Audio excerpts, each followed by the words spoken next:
د دغه پروژې کوم انرژي چې دا موږ اوس مثلا د کجکي کوم هغه مناطقو پورې چې پای تېرې شوي دي هغوی ته د انرژي ورکوي. نو په دې کې خامخا دا یوه واضح او طبیعي خبره ده چې په هغه سیمو ته چې دغه برق ورځي نو هغلته به د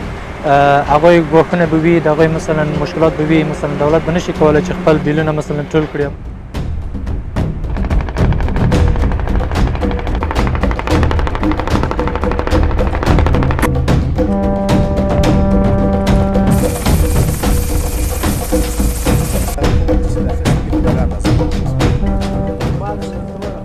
اوس کجکي کم کمربند دا منطقې هغه واقع د طالبان په لاس کې وه 12 کاله یا 10 کاله مخکې،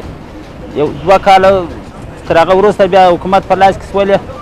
نو بېرته طالبانو نیولې هغه صحیح کمربندونه هغه ساحه دي د هغه د حکومت څخه د ولسوالۍ تقریبا 15 کیلومترۍ شاوخوا دغه حکومت تسلط لري، هغه ټوله طالبان دي.